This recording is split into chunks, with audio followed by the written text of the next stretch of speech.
kind of knew about this story yesterday, all right? Technically 2 days ago.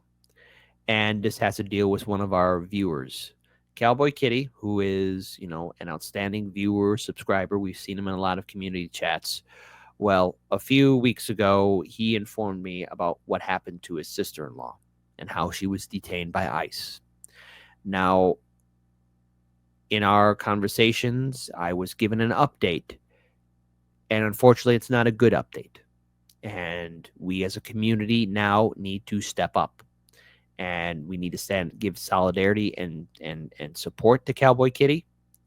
I know that a couple of channels such as Hardlands Media, INN, Do Dissidents, and a few others have talked about the plight that has happened to her. So the update is that she is being indefinitely detained with uncertainty right now.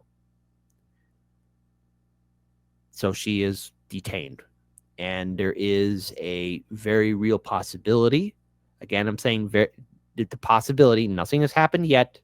Nothing has happened yet. All right. Because right now I want us all to also give space to Cowboy Kitty. I don't want people to be bombarding him with messages.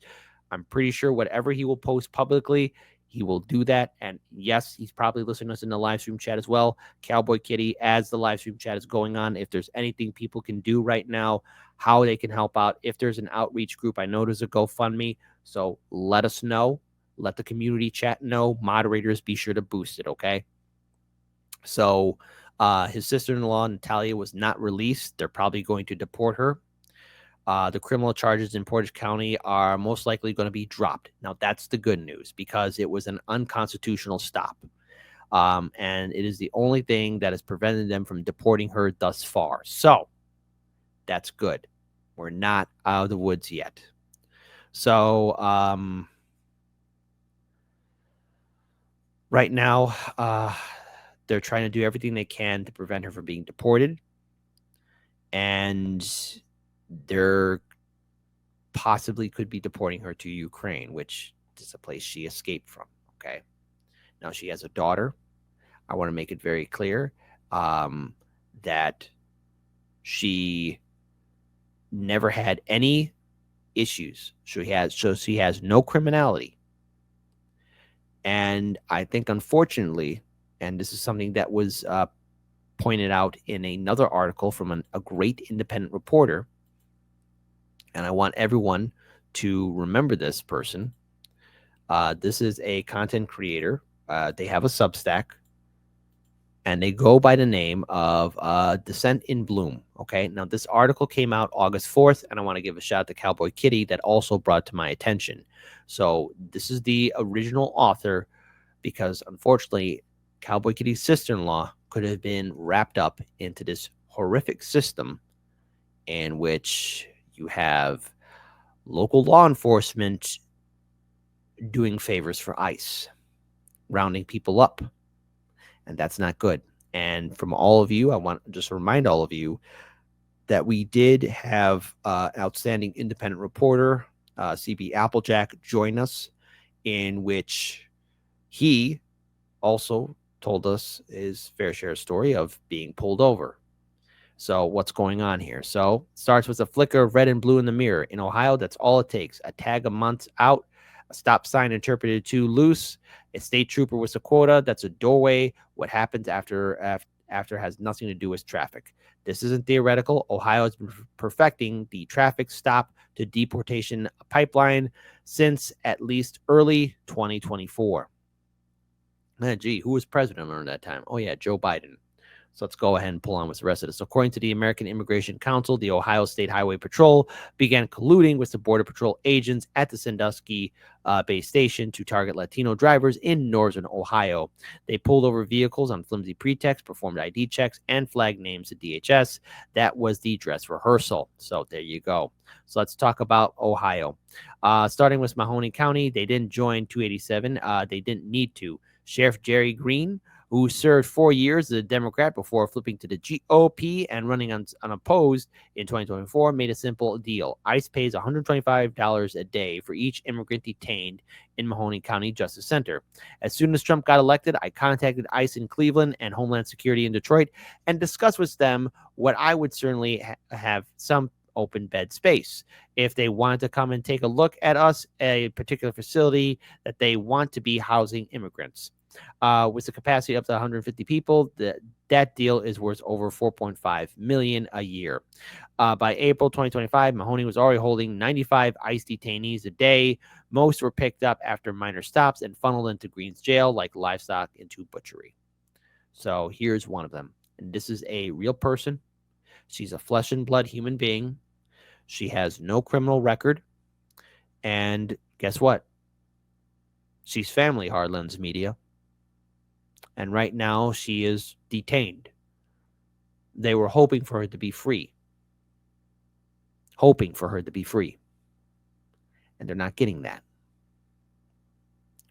Natalia Vilchakova is a 54-year-old legal resident. She has lived in the U.S. for 9 years, working, raising her daughter, and applying for a green card. She was stopped in Portage County, reportedly over the Ohio State Patrol, for expired tags and ended up in ICE custody. Her family has launched a GoFundMe to help with legal costs. If you are able, please check it out. Her story is what led me to investigate this entire pipeline. Shout out to Cowboy Kitty. So Natalia's booking lists her as charged with federal immigration and held in Mahoney County, but she was arrested in Portage, right next door. In Portage County, that's no ordinary county either. It's one that enthusiastically joined the 287 program. Now, remember, that's a formal ICE partnership that deputizes local cops as federal immigration agents, the one that they advertise on their website like they're selling you a cable service.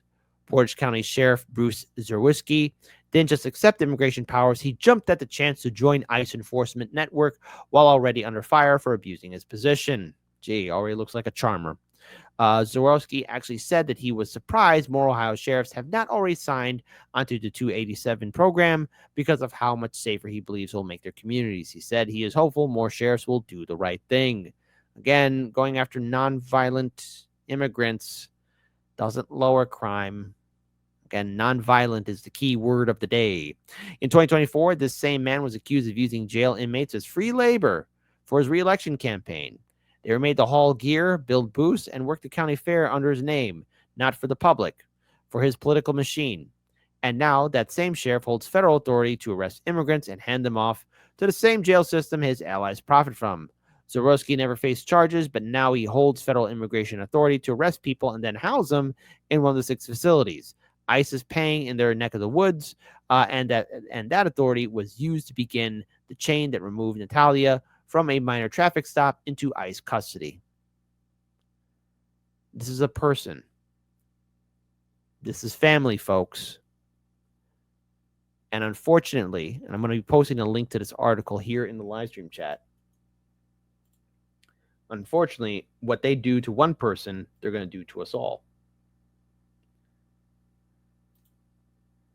And one more thing here, too. This is a viewer, not a bot. This is a person who I've engaged in conversation with. Now, I don't know what my show can do. I really don't. All I'm saying is words that hopefully it does get out. I don't think, again, I hope that at least more word can get out so that she is free. I want her to be free. I want her to be free so she can be back with her daughter and live a beautiful life. Okay? That's what I want. I think that's what we demand. I think it's fair enough that this is something that can be reasonably be achieved. If she doesn't have a criminal record, if she hasn't hurt anybody, stolen anything, any money or property or other values, if she hasn't committed high crime of murder or done any kind of assault or damaged private property or do anything to threaten the country or our national security, well, I mean, for a minor traffic stop, all right, put on the tag, there you go.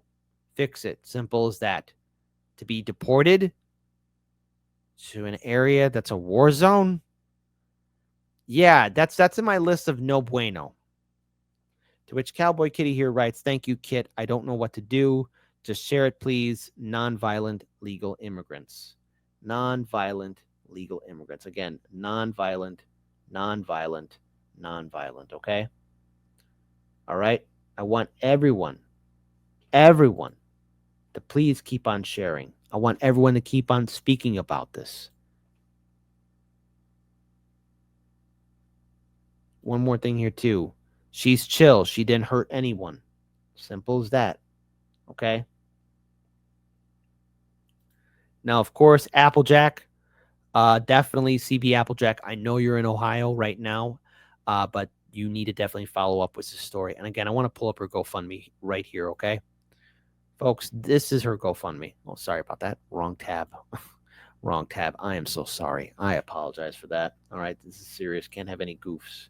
Can't have any goof ups here. So, look, working mother taken in by ICE.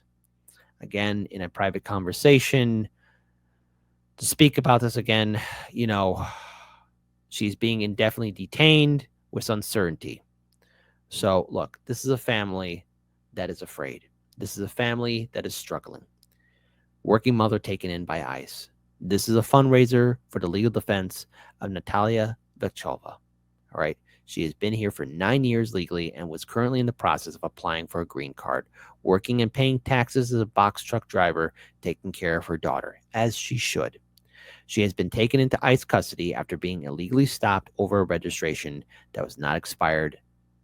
All funds will go to her legal defense and to help her get her life back together after this is resolved. I am going to clip this video. I am going to post it tomorrow so everyone can share it. This is a nonviolent person, okay? This is somebody who was pulled over for, again, what, expired tags? Fine, okay? We all make that mistake. Nobody's perfect. But to deport them and separate them from their own flesh and blood and their family, that's wrong. So shout out to Descent into Bloom. Shout out to Cowboy Kitty who brought this to my attention. And to everyone in independent media. Everyone. One of our people needs help. If they're hurt, we help. And that's one thing I'm proud about for Hardlands Media and this community. We stand with each other. And I hope in some small way, to the viewer, Cowboy Kitty, I hope in some small way, Hardlands Media just gives an additional boost of attention to the story so that she's free. I hope this story will help. I hope it'll get attention of larger people so that she's free. Because I want to see her free. I think we all do. Stand strong. Be brave. And I know what I'm saying is words. But you're going to get through this. And you'll be stronger for it. And when you do win, return it back. Because someday, you might see another person who's going through the same thing too. Help them. That's how you return it back.